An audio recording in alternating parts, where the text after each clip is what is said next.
کوئی کانسرٹ کروا دیتے ہیں، میوزیکل پروگرام، وہاں پہ لوگ نکل آتے ہیں، کہتے ہیں دیکھو جی لوگ کتنی بڑی تعداد میں نکل آئے، لوگ تو انجوائے کر رہے ہیں۔ وہ 25 کروڑ کا ملک ہے، اگر کہیں پہ 5-7 ہزار بندہ باہر آ جاتا ہے کسی کانسرٹ پہ یا کسی اور پروگرام میں، تو اس کو آپ یہ تو نہیں کہہ سکتے کہ پورا ملک آپ کے ساتھ کھڑا ہے۔ اور اول تو یہ لوگ ان حکمرانوں کے لیے نکلتے ہی نہیں، اگر نکلتے تو یہ لوگوں کے بیچ میں جاتے۔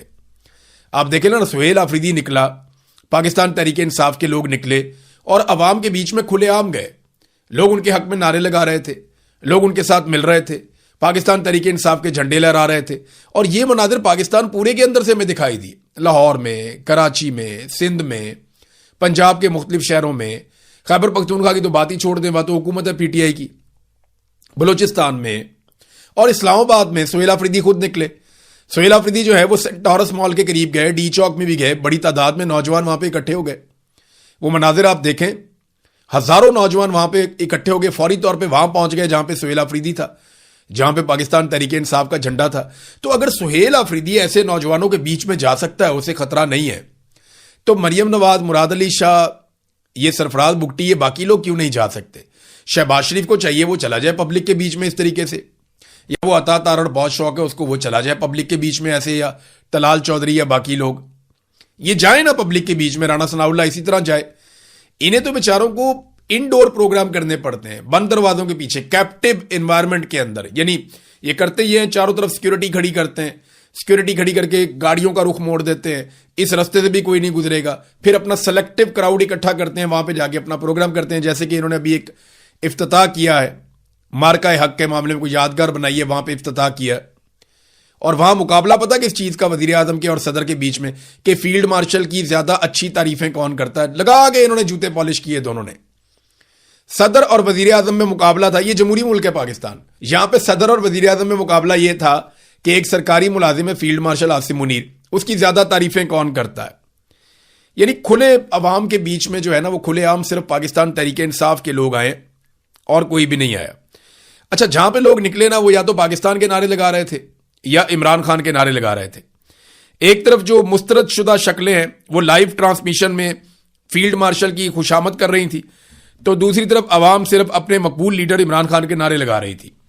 زرداری صاحب نے کہا جی کہ ٹرمپ کہتا ہے کہ ہمارا فیلڈ مارشل ہے، نہیں یہ ہمارا فیلڈ مارشل ہے۔ آپ اندازہ کریں یہ کیا، ٹرمپ نے کبھی نہیں کہا کہ یہ امریکہ کا فیلڈ مارشل ہے، ٹرمپ کسی اور طرح کہتا ہے، مائی فیوریٹ فیلڈ مارشل، میرا پسندیدہ فیلڈ مارشل ہے، میری بات مانتا ہے، میرے مطابق چلتا ہے، یعنی میرے سے کبھی بھی حکم عدولی نہیں کرتا، میرے مطابق چلتا ہے۔ تو امریکہ تو بہت پیار کرتا تھا ضیاء الحق سے بھی، جس نے ذوالفقار علی بھٹو کو پھانسی دلوا دی تھی، تو اس کے بارے میں کیا خیال ہے زرداری صاحب کا یا ان کے خاندان کا؟ معاملہ یہ کہ امریکہ کی خوشامد کرنا یا امریکہ کو پسند آ جانا اس بات کی دلیل نہیں ہے کہ یہ آدمی پاکستانیوں کو بھی پسند آئے گا۔ ہاں یہ ضرور ہے کہ وہ پاکستان کے اندر اقتدار میں اپنا بڑا حصہ نکال لیتا ہے، کیونکہ پاکستان امریکہ کے زیر تسلط رہا ہے بڑے لمبے عرصے سے۔ تو زرداری صاحب نے کافی گیم اٹھائی، تو ٹرمپ نے کبھی نہیں کہا کہ آور فیلڈ مارشل، کہ ہمارا فیلڈ مارشل ہے، امریکہ کا فیلڈ مارشل ہے، اس نے کبھی نہیں کہا۔ وہ کہتا ہے مائی فیوریٹ فیلڈ مارشل، اپنا ذاتی وہ کہتا ہے۔ تو جو بربادی کے ذمہ دار دونوں خاندان ہیں، وہ اپنے وفاداروں کے ساتھ اور اپنے مالک فیلڈ مارشل عاصم منیر کے ساتھ ایک تقریب میں تھے، جس کے لیے سارا علاقہ بند کیا ہوا تھا۔ اس کے لیے لوگوں نے بڑا لکھا بھی ہے سوشل میڈیا کے اوپر کہ پورا کا پورا ایریا بند کر دیا گیا، اور صرف ایک صوبے کی وزیر اعلیٰ مریم نواز کو وہاں پہ بلایا گیا، باقی جو پاکستان کے صوبے ہیں ان میں سے کسی وزیر اعلیٰ کو وہاں پہ مدعو نہیں کیا گیا۔ وہ فیلڈ مارشل کے بالکل ساتھ پہلو میں کھڑی تھیں، تو اور کسی کو یہ موقع نہیں دیا گیا کہ وہ آئیں اور آ کر اس تقریب کے اندر شامل ہو جائیں۔ میرے خیال میں شاید کسی اور کو دعوت بھی نہیں دی گئی ہوگی۔ تو مریم نواز صاحب آپ کو پتا ہے، کیونکہ شریف خاندان اور فیلڈ مارشل عاصم منیر یہ بہت قریب ہیں آپس میں، تو شریف خاندان کے لیے ہمیشہ گنجائش نکال کر رکھتے ہیں۔ لبرٹی چوک میں زعیم لغاری صاحب گئے، انہوں نے ایک بڑی عجیب چیز دکھائی، اور وہ ویڈیو میں دیکھ رہا تھا کہ وہاں پہ قائد اعظم کے اکا دکا پوسٹر تھے۔ جس آدمی نے پاکستان بنایا، قائد اعظم محمد علی جناح، جس کا سب سے بڑا احسان ہے، اس کی اکا دکا تصویریں، اور مریم نواز کی، نواز شریف کی، شہباز شریف کی، فیلڈ مارشل کی، ان کی سینکڑوں تصویریں لگی ہوئی ہیں، ہر جگہ پہ تصویریں لگی ہوئی ہیں۔ انہوں نے پچھلے سال بھی یہی کیا تھا، یہ اس سال بھی یہی کر رہے ہیں۔ پچھلے سال بھی ہم نے پروٹیسٹ کیا تھا، یار قائد اعظم کی فوٹوز تو لگا دیں بھئی، یہ قائد اعظم کا فوٹو لگائے نا، قوم قائد اعظم کو مانتی ہے۔ آپ کو تو کبھی ووٹ دینا یا نہیں دینا, فیلڈ مارشل خود تو الیکشن لڑ بھی نہیں سکتے, وہ ایک سرکاری ملازم ہے, ان کی فوٹو آپ لگا رہے ہیں, لیکن قائد اعظم کا فوٹو تو لگائے نا بھائی. جس نے قائد اعظم نے پاکستان بنایا, جس نے خواب دیکھا, علامہ اقبال شاعر مشرق, ان کا فوٹو ایک بھی نہیں ہے, ان کا فوٹو لگایا ہی نہیں. پاکستان پتہ ہے کتنا آزاد ہے, میں آپ کو ایک اور مثال دے دیتا ہوں. پاکستان بس اتنا ہی آزاد ہے کہ قائم علی شاہ کی بیٹی کو جو ایکسٹینشن دی گئی کہ 3 سال مزید اس کو نوکری دے دی جائے, آخری دن جب نوکری ختم ہو رہی تھی تو 3 سال کی اور نوکری اور مراد وغیرہ سارا کچھ مل گیا. تو اس پہ جو پروفیسر متاثر ہوئے, انہوں نے جو لیٹر لکھا اس میں فیلڈ مارشل کو لیٹر لکھا. اندازہ کریں آپ, یعنی فیلڈ مارشل کا ایجوکیشن سے کیا لینا, ان معاملات سے کیا لینا. لیکن کیونکہ پاکستان کا سارا نظام یہ جانتا ہے کہ اگر کوئی طاقتور آدمی ہے جو ہر چیز کو کنٹرول کرتا ہے, جو پاکستان میں ان داتا بنا ہوا ہے, تو وہ پاکستان کا آرمی چیف ہوتا ہے. اور پاکستان میں وزیر اعظم سے, وزیر اعلیٰ سے, صدر سے سب سے زیادہ اختیارات آرمی چیف کے پاس ہوتے ہیں. حالانکہ وہ ایک سرکاری ملازم ہے.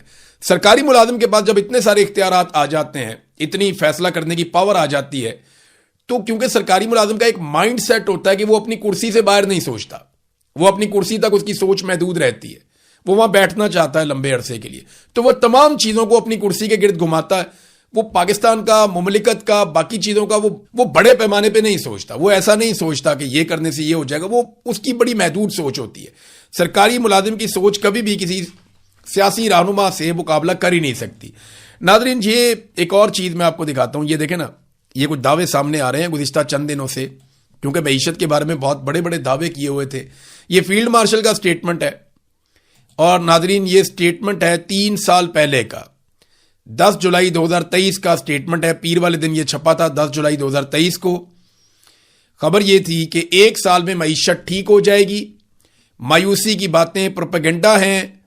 Army chief Asim Munir.